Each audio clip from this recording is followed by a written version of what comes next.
Me llamo Ismael Aguirre, pero ese nombre murió hace mucho tiempo, enterrado bajo una pila de expedientes federales y el peso de mis propios fantasmas. En el mundo del que vengo, el único que me reconoció y me dio un propósito, y en los documentos que me sentenciaron a esta tumba en vida, soy el Zorro. Tengo 48 años, y durante 12 de ellos, una vida entera para muchos, fui la mano que apretaba el gatillo. Luego la mente que movía el dinero y finalmente la voluntad que controlaba una plaza para el cártel de Jalisco Nueva Generación. Hoy, mi voz es un eco que rebota en las paredes de esta caja de concreto y acero, una celda de máxima seguridad en algún lugar perdido de Colorado, Estados Unidos. Aquí es donde cumpliré, día por día, las 3 cadenas perpetuas que el sistema me regaló a cambio de una traición a medias. He decidido hablar, y que quede claro. No lo hago por un acuerdo con el gobierno. No busco clemencia ni una reducción de sentencia. Esas puertas se cerraron para mí con el sonido metálico del cerrojo de un avión de la DEA. Hablo porque la verdad que cargo es un veneno lento, un ácido que me corroe las entrañas desde que perdí lo último que me mantenía cuerdo. Y no pienso arrastrar este veneno conmigo al infierno. Todo lo que ustedes creen saber, todo lo que leen en los periódicos y ven en las narcoseries sobre el CJNG, sobre el poder casi mitológico de Nemesio Oseguera Cervantes, el Mencho, es una puta mentira. Un espectáculo de fuegos artificiales, diseñado para distraerlos, mientras la verdadera función ocurre tras el telón. El Mencho es temido, sin duda. Es un animal salvaje, un hombre forjado en la brutalidad de la sierra, y es la cara perfecta para el monstruo. Pero no se equivoquen. Él es el perro de ataque, no el amo que sostiene la correa. Es el capataz de una finca inmensa que no le pertenece. El verdadero poder. El cerebro arquitecto que mueve los hilos de la organización criminal más sofisticada y poderosa del planeta. No carga un cuerno de chivo ni se esconde en cuevas. Viste trajes de Brioni que cuestan más que un coche. Se sienta en consejos de administración de empresas que cotizan en bolsa y su nombre, si lo supieran, lo encontrarían en las páginas de sociales de los periódicos más prestigiosos de México, sonriendo junto a gobernadores y filántropos. Nosotros, en el círculo más íntimo, lo conocíamos por una sola palabra, pronunciada siempre en voz baja, casi con reverencia: el licenciado. Y él, ese hombre de sonrisa afable y ojos de reptil, él es el verdadero diablo. Ahora se preguntarán, con toda razón, ¿cómo un tipo como yo, un simple mecánico de El Salto, en Jalisco, un hombre que se enorgullecía del olor a grasa en sus manos y del sonido de un motor bien afinado, termina siendo una pieza fundamental en este tablero infernal? La respuesta no tiene nada de glamuroso. Es la historia más vieja y triste del mundo. Desesperación. No me movió la ambición de poder ni la sed de dinero fácil. Me movió el olor a antiséptico de un hospital público y el rostro pálido de mi hija, Sofía. Tenía apenas 7 años, toda la vida por delante, cuando los médicos le pusieron nombre a la sombra que la consumía: púrpura trombocitopénica idiopática. Un nombre largo y culero para decir que su propio cuerpo destruía sus plaquetas y que podía morir de una hemorragia interna en cualquier momento. El seguro popular era una broma macabra, una fila de 6 horas para que te dieran un paracetamol y una palmada en la espalda.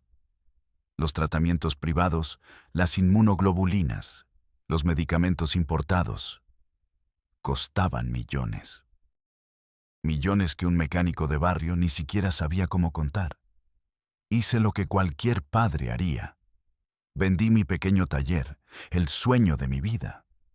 Vendí el tsuru con el que llevaba a los niños a la escuela. Le rogué a mi madre que hipotecara su casita. Empeñé hasta el alma. Y no era suficiente. Nos ahogábamos en deudas y desesperanza.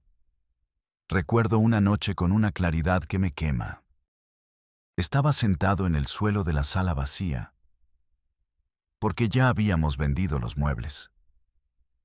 En una mano tenía la orden de desalojo y en la otra, una receta médica con un precio que parecía un número de teléfono. Me sentí hueco, inútil. El hombre que se supone debía proteger a su familia era incapaz de detener la marea.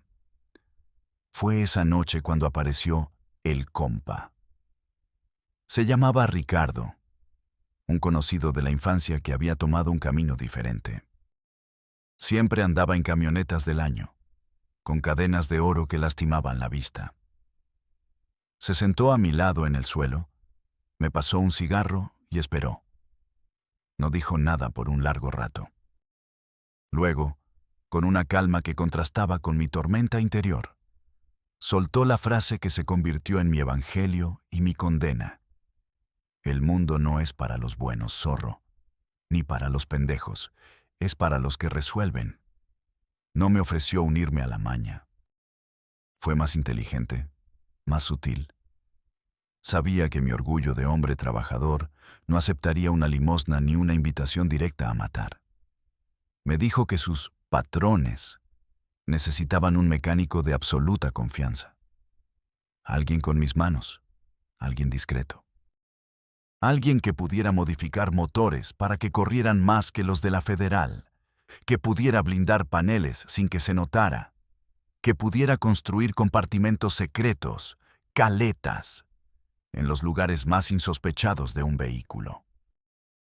Piénsalo como un artesano, me dijo. Un trabajo especializado. El pago que me ofreció por el primer proyecto era obsceno. Era más de lo que ganaría en 10 años de trabajo honrado. Miré la foto gastada de Sofía que llevaba en mi cartera, su sonrisa sin un diente, y acepté. Creí que solo serían coches. Creí que podría mantener la grasa en mis manos y la sangre lejos de ellas. ¡Qué puto ingenuo fui! Mi primer encargo fue transformar una flotilla de 5 camionetas de reparto de una conocida marca de pan. Tenía que hacerlo en una bodega aislada, de noche. Durante 2 semanas, apenas dormí. Les instalé placas de acero balístico de media pulgada en las puertas y detrás de los asientos. Reforcé las suspensiones con muelles de camión para aguantar el peso extra. Lo más complicado fue diseñar e instalar los compartimentos ocultos. Bajo el piso falso de la zona de carga, creé espacios capaces de albergar a 6 hombres armados con su equipo completo. El mecanismo de apertura era una secuencia de comandos en el tablero. Encender las luces, activar el limpiaparabrisas 3 veces y presionar el botón del desempañador trasero. Me sentí orgulloso de mi ingenio. Creí que eran vehículos para proteger mercancía valiosa. Un par de semanas después, estaba viendo las noticias. Un enfrentamiento brutal en los límites con Michoacán. Los Viagras contra el CGNG. Y ahí estaban mis camionetas de pan, o lo que quedaba de ellas. Acribilladas, humeantes, abandonadas en una carretera rural. El reportaje decía que habían sido usadas en un levantón para secuestrar y ejecutar a un jefe regional del cártel enemigo. El corazón se me heló. En ese instante, comprendí la magnitud de mi pacto. No era solo un mecánico, era un armero. Era el que construía los caballos de Troya para una guerra que ni siquiera entendía. La sangre de esa gente, de alguna manera, también estaba en mis manos. Pero el tratamiento de Sofía ya estaba pagado. El salto de las herramientas al volante y del volante al gatillo fue más rápido y natural de lo que me gustaría admitir. La empresa es un organismo que valora 2 cosas por encima de todo: la eficiencia y la lealtad sin preguntas. Y yo, para mi desgracia, era jodidamente bueno en lo que hacía. Después de las camionetas, me dieron trabajos más complejos.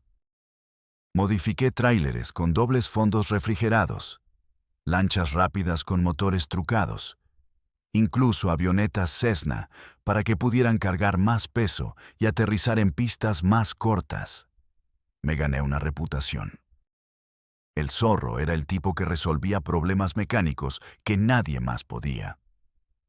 Un día, el jefe de mi célula, un tipo apodado El Caimán, me dijo que necesitaban un chofer para un jale importante. Un chofer de confianza que supiera de mecánica por si la troca se calentaba en la sierra. Me negué. Le dije que lo mío eran los fierros, no los cuernos. Se rió. Aquí todos hacemos de todo, zorro. Además, la paga es buena. La paga era, de nuevo, una cifra que acallaba la conciencia. Fui. Era un convoy de 3 camionetas. Mi trabajo era solo conducir la de en medio, la que llevaba al objetivo. Era un político local que le estaba haciendo ruido a la organización. Lo levantamos sin un solo tiro. Fue limpio, profesional. Pero el viaje de regreso, con el hombre amordazado y sangrando en la parte de atrás, fue el más largo de mi vida. Sentía su miedo. Podía olerlo. Unas semanas después, me pidieron sostener un perímetro, mientras otro equipo hacía un trabajo. Eso significaba pararme en una esquina con un rifle largo y vigilar, listo para repeler a la policía o a los contras. Y finalmente, llegó el día en que ya no podía ser un espectador. Mi bautismo de fuego. Teníamos que tomar una plaza pequeña en la sierra de Michoacán, un pueblo miserable que servía de corredor para la familia. La orden era simple y brutal. Entrar al amanecer, eliminar a los halcones que vigilaban las entradas, tomar la comandancia de policía municipal y matar al jefe de plaza local en su propia casa. Éramos un comando de 20 hombres. Recuerdo el frío de esa madrugada, un frío que se te metía en los huesos. El sabor metálico del miedo mezclado con el café amargo. No soy un asesino nato. Nunca lo fui. Mis manos estaban hechas para sentir la vibración de un motor, no el retroceso de una R-15. Pero cuando las primeras ráfagas rompen el silencio, cuando el aire se llena del olor a pólvora y los gritos, cuando ves a tu compañero, un muchacho de apenas 18 años, caer a tu lado con el pecho destrozado, algo se quiebra dentro de ti. Se apaga el hombre que eras y se enciende un interruptor primitivo, animal. Es ellos o tú. Y tú tienes una hija que te espera en casa. Esa noche, el mecánico Ismael Aguirre murió definitivamente. Nació el zorro, el sicario. No sentí orgullo. No sentí poder. Solo sentí un vacío helado y una eficiencia terrible. No fallé un solo tiro. Seguí las órdenes al pie de la letra. Mientras otros gritaban o dudaban, yo me movía, flanqueaba, cubría. El Caimán y los otros jefes lo notaron. Vieron calma bajo una presión infernal. Vieron a un hombre que no hacía preguntas y cumplía la misión. Esa noche me gané su respeto, un respeto que me costaría el alma. Dejaron de verme como el mecánico. Empezaron a verme como uno de ellos. Me ascendieron. Dejé de ser un simple pistolero en el montón. Mi habilidad para organizar, para pensar 3 pasos por delante, que antes usaba para desarmar un motor, ahora la usaba para planear emboscadas y rutas de escape. Me convertí en el encargado de logística para el sector. Coordinaba los movimientos de los convoyes, los pagos a los halcones, las entregas de mercancía y armas. Mi cerebro, que antes entendía de torque y caballos de fuerza, Ahora entendía de tiempos, rutas y contravigilancia. Me hice valioso. Empecé a ganar dinero de verdad, el tipo de dinero que te hace olvidar de dónde vienes. El tratamiento de Sofía estaba más que cubierto. Compré la mejor casa en el mejor fraccionamiento de Guadalajara, con muros altos y seguridad privada. Mi esposa y mis hijos tenían todo lo que el dinero podía comprar. Pero cada noche, al cerrar los ojos en mi cama de sábanas egipcias, veía los rostros. El rostro del político suplicando por su vida, el del joven halcón al que le volé la cabeza, el del policía rural que defendió su comandancia con una pistola vieja. El precio de la seguridad de mi familia era la destrucción de muchas otras. Y fue en esa época de ascenso, de comodidad manchada de sangre, cuando recibí la llamada que cambiaría mi percepción de la realidad para siempre. Me convocaron a una reunión importante en Guadalajara. El Caimán me dijo que gente de muy arriba quería conocerme. Yo esperaba el típico escenario de película, una hacienda en la sierra, un rancho con tigres enjaulados y un ejército de hombres armados hasta los dientes. En cambio, el chofer, en un sedán alemán blindado y sin placas, me llevó a Puerta de Hierro, la zona más exclusiva y arrogante de la ciudad. Entramos al estacionamiento de un rascacielos de cristal y acero que parecía apuñalar el cielo. Subimos en un elevador privado que no se detuvo hasta el último piso, el penthouse. Al abrirse las puertas, me encontré en un lugar que parecía sacado de una revista de arquitectura. Mármol blanco, ventanales del suelo al techo con una vista panorámica de toda la ciudad. Obras de arte moderno en las paredes. No había sicarios con cuernos de chivo ni botas vaqueras. Había hombres de traje a la medida, con relojes Patek Philippe y portafolios de piel. Hablaban en voz baja sobre la bolsa de valores y el tipo de cambio. Me sentí como un perro callejero en una exposición canina. Mis botas de trabajo y mi chamarra de piel gritaban mi origen. Un mesero con guantes blancos me ofreció un café expreso en una taza de porcelana, que probablemente costaba más que mi primer coche. Y entonces, desde un despacho privado, entró él. El licenciado. No era alto ni físicamente imponente. Tendría unos 60 años. El cabello cano peinado con una pulcritud milimétrica, lentes de diseñador sin montura y una sonrisa que nunca, jamás, le llegaba a sus ojos fríos y calculadores. Parecía un banquero de inversión, un secretario de Estado, un CEO de una multinacional. Su calma era más aterradora que los gritos de cualquier torturador. Se sentó a la cabeza de una larga mesa de caoba. Y para mi absoluto shock, vi que allí estaban sentados el Mencho, el Caimán y otros 3 jefes de plaza de alto rango. Los hombres más temidos de México. Y no estaban actuando como jefes. Eran empleados en una junta de resultados. Asentían con la cabeza, tomaban notas en sus iPads. El licenciado no habló de kilos, plazas o levantones. Su lenguaje era otro. Habló de optimización de las unidades logísticas en la ruta del Pacífico, de la necesidad de diversificar los activos en el sector inmobiliario de la Riviera Maya para mitigar riesgos financieros, y de neutralizar la influencia política de un candidato adverso en las próximas elecciones estatales a través de una campaña de desprestigio mediático. Se refería a los sobornos a funcionarios de aduanas como inversiones estratégicas en capital humano gubernamental. Hablaba de la guerra con otros cárteles como una estrategia agresiva para la consolidación del mercado. Fue un shock brutal, una epifanía helada. Entendí en ese momento que la guerra en las calles, los decapitados en los puentes, los encobijados, toda esa carnicería que aterrorizaba al país y que nos hacía sentir poderosos, era solo la parte más sucia y visible de una corporación monstruosa. Una empresa global con un departamento de recursos humanos extremadamente violento. El Mencho era el gerente de operaciones, el tipo que se ensuciaba las manos para que los accionistas pudieran dormir tranquilos en sus mansiones. Pero el licenciado era el presidente del consejo de administración.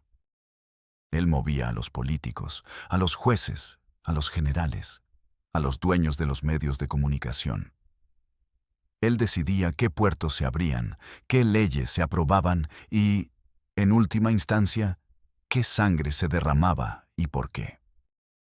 Nosotros éramos solo los peones violentos en su tablero de ajedrez geopolítico. Ese día, mi miedo cambió de forma. Ya no le temía a las balas. Empecé a temerle al hombre que podía matarte con una llamada telefónica y una firma en un contrato. Mi rol dentro de la organización se transformó radicalmente después de esa reunión. El licenciado vio algo en mí. Vio más allá del sicario y del mecánico. Vio mi capacidad para la organización, mi atención al detalle, mi habilidad para ejecutar planes complejos sin desviarme. Me sacó de la calle, del lodo de la guerra diaria. Me convirtió en uno de sus operadores de confianza. Un puente entre su mundo de alta costura y el nuestro de pólvora y sangre. Mi trabajo ya no era jalar el gatillo, sino asegurarme de que sus directivas, sus planes maestros, se ejecutaran con la precisión de un cirujano. Me encargaba de las operaciones especiales, aquellas que requerían más cerebro que balas, más sutileza que fuerza bruta. Una de las primeras y más memorables fue la del resort en la costa de Jalisco. Un conglomerado hotelero europeo, socio silencioso del licenciado, quería construir un paraíso turístico de ultralujo en una franja de playa virgen. El único problema era que esas tierras, las más valiosas, pertenecían a una comunidad ejidal que se había negado a vender durante generaciones. El licenciado ya había comprado a los gobernadores y a los secretarios de turismo, pero sin los títulos de propiedad no podía hacer nada. La solución de un jefe como el Mencho habría sido enviar un comando a masacrar a los líderes ejidales y aterrorizar al resto. Pero eso habría generado un escándalo internacional, mala prensa, investigaciones. La solución del licenciado fue quirúrgica, diabólica. Me ordenó orquestar una crisis ambiental. Durante 3 meses, mis equipos, haciéndose pasar por trabajadores de una empresa de sondeos geológicos, vertieron discretamente por las noches pequeñas cantidades de desechos químicos, principalmente fertilizantes con alto contenido de nitratos y fosfatos, en los ríos y pozos que abastecían a la comunidad. El efecto fue lento pero devastador. Los cultivos de maíz y frijol empezaron a secarse.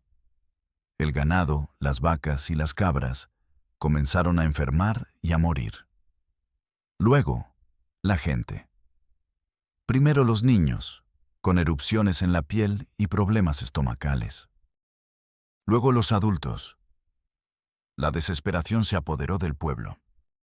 Simultáneamente, una de las empresas fachada del licenciado, una supuesta ONG ecologista con un nombre muy rimbombante, empezó a publicar informes alarmantes sobre la contaminación natural e irreversible de los mantos acuíferos de la zona debido a una rara cepa de alga tóxica. Compraron espacios en la prensa local. Entrevistaron a expertos que confirmaban la catástrofe. El golpe final lo dio otra de sus empresas, una desarrolladora inmobiliaria que llegó como la salvadora. Ofrecieron comprar las tierras inútiles y contaminadas a un precio ridículo, apenas una fracción de su valor real. Y como un acto de responsabilidad social, se comprometieron a rescatar a la gente y reubicarlos en unas casuchas de interés. Social tierra adentro. Los ejidatarios, envenenados, arruinados y sin esperanza, terminaron aceptando. Todo se hizo con contratos notariados, abogados sonrientes y ruedas de prensa donde el gobernador aplaudía la inversión privada. Limpio, genial, satánico. Yo coordiné cada paso de esa operación. Vi el sufrimiento en los ojos de esos campesinos mientras firmaban la sentencia de muerte de su herencia. Y por la noche, en mi lujosa casa, contaba el bono que había ganado con su miseria. Otro trabajo fue persuadir a un juez federal de circuito, un hombre conocido por su integridad, que se negaba a conceder un amparo que liberaría a uno de nuestros principales operadores financieros, un genio del lavado de dinero. De nuevo, nada de bombas en su coche o amenazas a su familia. Eso es para principiantes. El licenciado creía en la presión precisa. Su equipo de inteligencia, exagentes del CISEN, investigó al juez a fondo. Descubrieron su único punto débil: su hijo, un estudiante de medicina brillante y becado en una universidad de Alemania. Usando contactos internacionales de la organización, uno de nuestros hombres en Europa, un tipo que se hizo pasar por un compañero de estudios, le plantó un paquete de opiáceos sintéticos de alta pureza en su apartamento. El chico fue arrestado por la policía alemana en un operativo muy publicitado a nivel local. La noticia, por supuesto, fue contenida para que no llegara a la prensa mexicana. El licenciado no llamó al juez. Simplemente envió a uno de sus abogados más caros y elegantes a visitarlo a su despacho. No hubo amenazas. Solo le mostraron las fotos de su hijo en una celda alemana, esposado y con el rostro desencajado. Le explicaron la situación como un desafortunado y trágico malentendido, que podría resolverse con la misma facilidad con la que se había creado, siempre y cuando el juez reconsiderara su posición y tomara la decisión correcta y apegada a derecho. Una semana después, nuestro operador financiero estaba libre por fallas en el debido proceso, y todos los cargos contra el hijo del juez en Alemania fueron retirados por falta de pruebas concluyentes. Esa era la verdadera naturaleza del poder del licenciado. No necesitaba ejércitos de sicarios. Tenía un ejército de abogados, banqueros, políticos, hackers y espías. Podía destruir tu vida, tu carrera y tu familia sin disparar una sola bala. Y yo, Ismael Aguirre, el mecánico de El Salto, me había convertido en su mejor navaja suiza, su herramienta más afilada y versátil. La culminación de mi carrera en la organización. El proyecto que definió mi ascenso final a la élite y que, irónicamente, selló mi destino, fue la operación para tomar el control total del puerto de Manzanillo. No con una guerra abierta, sino con una toma de control corporativa y silenciosa. Manzanillo no era solo una plaza, era la joya de la corona, la garganta por la que respiraba el negocio. Era la principal puerta de entrada para los precursores químicos de fentanilo desde China y la principal puerta de salida para toneladas de cocaína hacia Europa, Asia y Australia. El puerto era un ecosistema corrupto y fragmentado, controlado por una red que involucraba a facciones de otros cárteles, políticos de alto nivel y, sobre todo, a los poderosos y corruptos sindicatos portuarios. El licenciado no quería una parte del pastel. Quería el monopolio absoluto. Quería que cada contenedor que entrara o saliera pagara su cuota, que cada nombramiento en la aduana pasara por su escritorio. Su plan fue una obra maestra de la guerra asimétrica, y yo fui el director de orquesta. La primera fase, que duró casi un año, fue la de infiltración. Me encargué de reclutar o colocar a nuestra gente en puestos clave. Administradores de aduanas, capitanes de grúa, inspectores fitosanitarios, líderes sindicales. A los ambiciosos los compramos con sobornos millonarios depositados en cuentas offshore. A los débiles los extorsionamos con información comprometedora, deudas de juego, amantes, fraudes pasados. Y a los pocos que resultaron ser incorruptibles, los neutralizamos. Pero nunca con un tiroteo que calentara la plaza. Usábamos métodos que parecieran accidentes, muertes naturales, suicidios. Recuerdo vívidamente al jefe de aduanas, un exmilitar recto y testarudo llamado Coronel Talamantes. Era el principal obstáculo. Lo seguimos durante semanas. Descubrimos que, a pesar de su fachada de hombre de familia, tenía una amante joven y una alergia severa y mortal a los mariscos. En una de sus citas en un restaurante de lujo, uno de mis hombres, infiltrado como mesero, se aseguró de contaminar su platillo de carne con una cantidad mínima pero letal de extracto de camarón en polvo.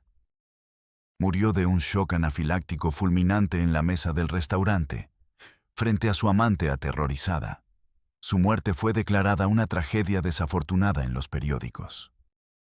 Su reemplazo, convenientemente recomendado por un político en nuestra nómina, fue un hombre del licenciado.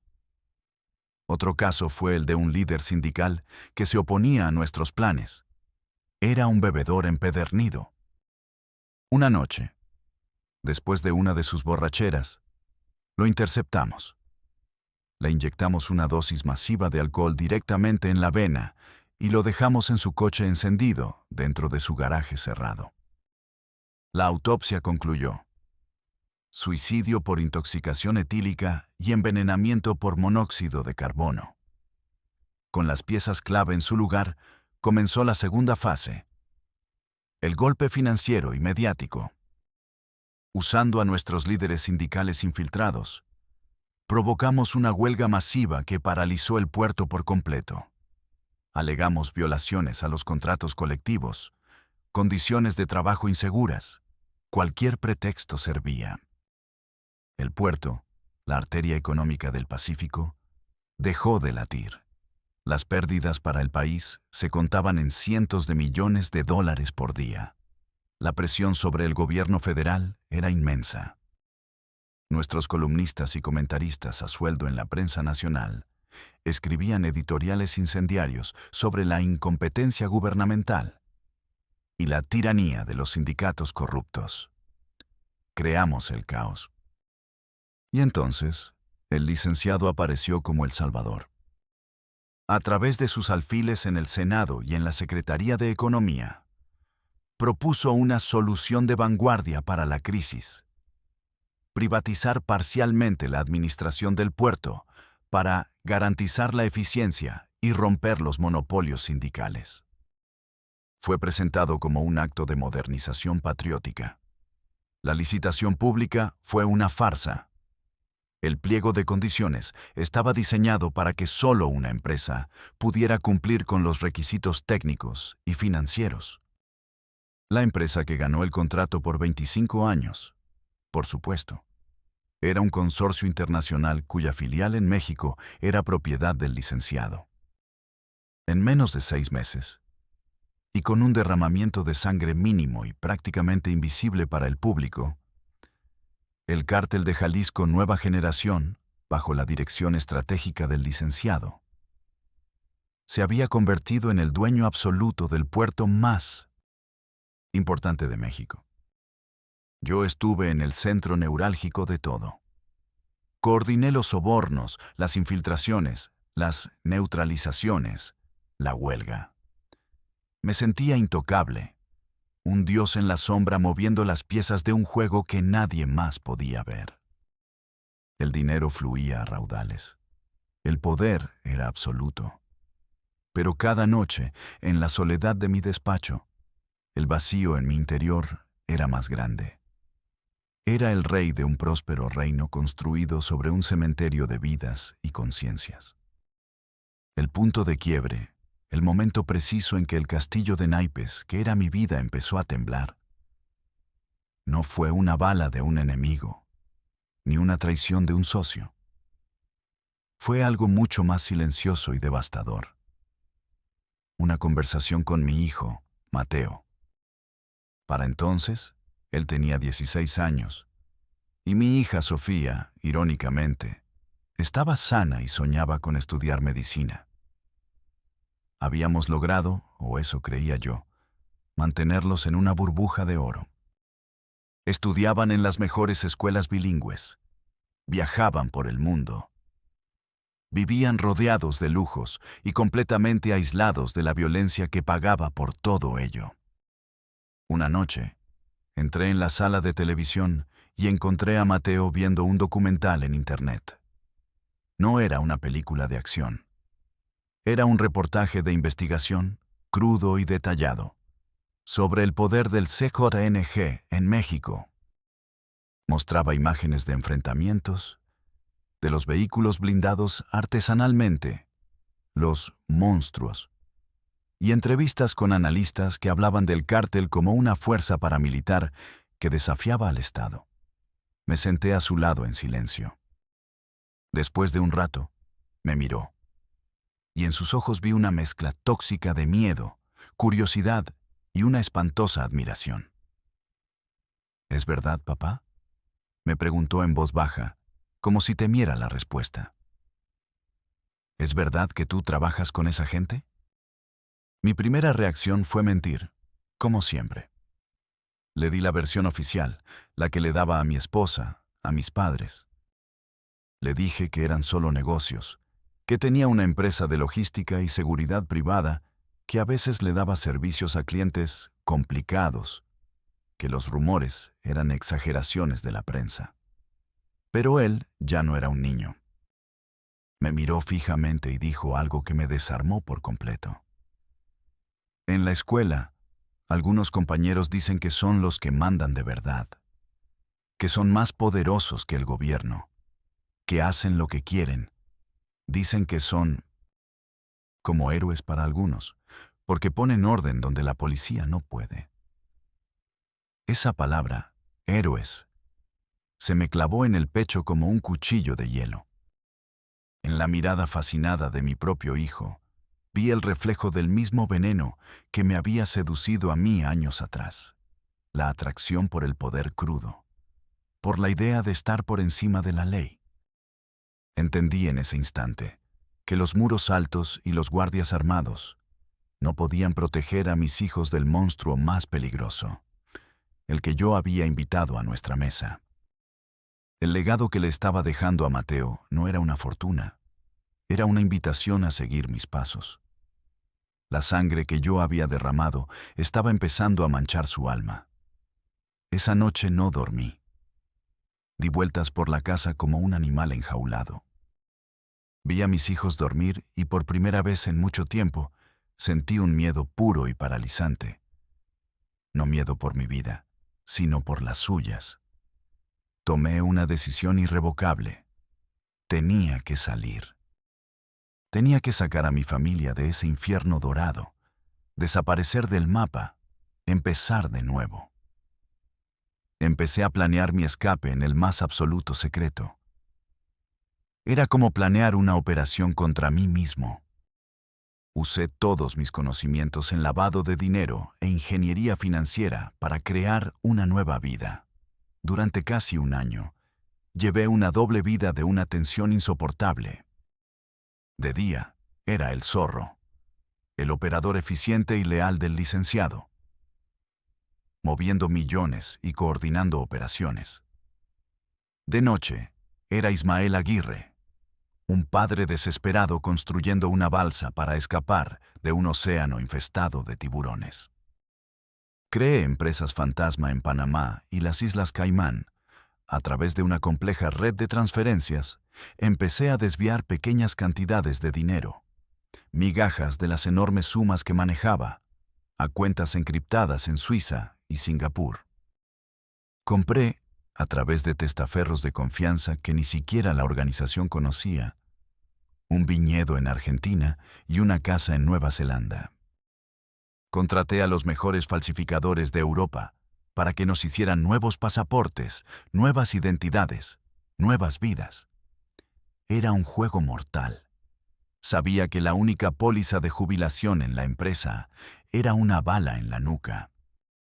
Pero por la posibilidad de que mi hijo se convirtiera en un hombre de bien y no en un monstruo como yo, estaba dispuesto a arriesgarlo absolutamente todo. Creí que lo estaba logrando. Estaba a solo unas semanas de ejecutar la fase final de mi plan. Pero subestimé al diablo. Subestimé la omnisciencia del licenciado. Él no había llegado a la cima de la cadena alimenticia por ser descuidado. Su red de vigilancia no era solo externa, era interna. Tenía ojos y oídos en todas partes. Hackers que monitoreaban las comunicaciones, contadores que auditaban cada centavo. Él sabía de mis movimientos mucho antes de que yo creyera que eran indetectables. Sabía de las cuentas, de las propiedades, del plan de escape. Pero su respuesta no fue la que yo esperaba. No envió un comando de sicarios a mi casa en mitad de la noche. Eso habría sido ruidoso, vulgar, predecible. Su método fue, como siempre, elegante, perverso y devastadoramente eficaz. Una tarde de martes, mientras revisaba unos informes en mi oficina en casa, sonó mi teléfono encriptado. Era un número que no reconocí. Contesté. La voz al otro lado era la de uno de mis contactos dentro de la DEA. Un agente corrupto de alto nivel en la oficina de Guadalajara, al que le pagábamos una fortuna mensual. Su voz era un susurro lleno de pánico. Zorro, te pusieron dedo. Te vendieron feo. Alguien muy arriba filtró tu ubicación exacta, tus rutinas, los planos de tu casa, todo. Los gringos vienen por ti, pero no vienen solos. Es una operación conjunta con los marines mexicanos. Te quieren vivo. Es una orden de extradición directa. Están a menos de 15 minutos. Colgué el teléfono y un frío glacial, más intenso que el de cualquier sierra, me recorrió la espalda. En una fracción de segundo, lo entendí todo. El tablero de ajedrez se iluminó en mi mente. El licenciado no iba a matarme. Iba a usarme por última vez. Entregar a un jefe de plaza de mi nivel, con todo lo que yo sabía, era una ofrenda de paz perfecta para los estadounidenses. Era una forma de demostrar cooperación en la lucha antinarcóticos, de calmar las presiones de Washington y al mismo tiempo desviar la atención de sus operaciones verdaderamente importantes, las que involucraban a sus socios en el mundo corporativo y político. Al entregarme, se quitaba de encima a un subordinado que sabía demasiado y que planeaba traicionarlo. Y de paso, se ganaba el favor del gobierno gringo. Una jugada maestra. Tuve apenas 10 minutos. El mundo se movió en cámara lenta y a velocidad supersónica al mismo tiempo. Corrí a mi estudio. Abrí la caja fuerte oculta tras un cuadro. Tomé una mochila que siempre tenía lista con fajos de dólares y euros, y los pasaportes falsos. Llamé a mi esposa. Le grité, con una voz que no reconocí como la mía, que tomara a los niños, que no hiciera preguntas, que se fuera inmediatamente a la casa de seguridad que teníamos preparada en Tapalpa. Le grité el código de emergencia. La cosecha se adelantó. Escuché el pánico y la confusión en su voz mientras me preguntaba qué pasaba. Solo hazlo. Ahora. Te amo. Fue la última vez que hablé con ella. Mientras corría hacia el garaje subterráneo, escuché el estruendo inconfundible y ominoso de las hélices de varios helicópteros Black Hawk acercándose. Un sonido que te hace vibrar los dientes. El sonido de las sirenas llenó el aire, viniendo de todas las direcciones. La ratonera se había cerrado. No había escapatoria. Las puertas de mi lujosa prisión se abrieron de golpe, no con una llave, sino con un ariete. Un enjambre de sombras negras. soldados de las fuerzas especiales con uniformes sin insignias y visores nocturnos, inundó mi casa con una eficiencia aterradora. Me tiraron al suelo antes de que pudiera dar 2 pasos. La bota de un marine presionó mi cuello contra el frío mármol, mientras me ponían las esposas con una brutalidad profesional. Giré la cabeza y miré hacia el cielo a través de los ventanales rotos. Vi uno de los helicópteros suspendido en el aire.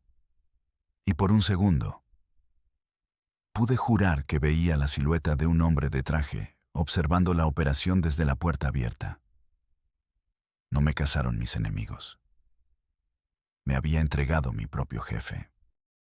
Fui arrastrado, encapuchado y subido a una camioneta.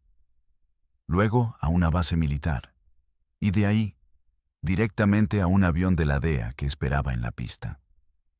El vuelo a Estados Unidos fue en un silencio sepulcral.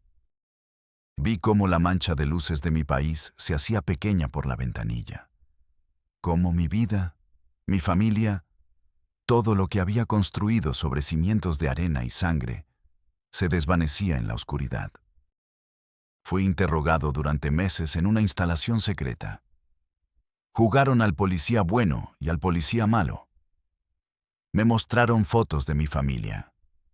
Me amenazaron con la inyección letal. Les di lo que querían para mantenerse con vida y, sobre todo, para mantenerlos a ellos con vida. Les di rutas, nombres de lugartenientes, ubicaciones de laboratorios, redes de lavado de dinero. Les di al Mencho y a su círculo. Pero nunca, ni una sola vez, pronuncié el nombre del licenciado. No por lealtad, por un miedo mucho más profundo. Sabía que su poder trascendía fronteras, que tenía más poder en Washington que los agentes que me interrogaban. Y sabía que mientras mi familia estuviera viva en algún lugar del mundo, eran su póliza de seguro, el rehén que garantizaba mi silencio. A cambio de mi cooperación, me dieron estas 3 cadenas perpetuas. Me enterraron en este agujero. Y durante años, viví con la pequeña y egoísta esperanza de que mi sacrificio había servido para algo, de que ellos estaban a salvo. Hace 2 años, esa esperanza murió. A través de un abogado de oficio que me asignaron, recibí un sobre. Dentro, un pequeño recorte de un periódico regional del sur de Argentina. La nota hablaba de un trágico accidente de coche en una carretera rural cerca de Mendoza. Un coche que se había salido del camino y se había incendiado. Una familia de expatriados mexicanos, una mujer y sus 2 hijos adolescentes. No hubo testigos. El caso se cerró como un accidente. Fue su último mensaje. El cobro final de la póliza de seguro. Ya no tenía nada que perder. Y por eso estoy hablando ahora. Por eso mi voz atraviesa los muros de esta celda. Sentado en esta caja de concreto a miles de kilómetros de la tierra donde nací y que ayudé a envenenar. Mi vida se reduce a 4 paredes. 1 hora de sol al día y un océano de recuerdos. Mi familia está muerta. Mi nombre está borrado. Soy un fantasma en el sistema, un número en un expediente clasificado. Pero antes de que el silencio me consuma por completo, antes de que me convierta en una estadística más de esta guerra, tengo que soltar este veneno. No lo hago por buscar el perdón de Dios o de los hombres. Para gente como yo, no existe la redención. Lo hago para que ustedes, los que están allá afuera, los que consumen las noticias y creen entender el juego, sepan la verdad. El monstruo que temen, el narco bigotón y folclórico que sale en las noticias con su rostro de sicario, es solo una marioneta, un espantapájaros sutil.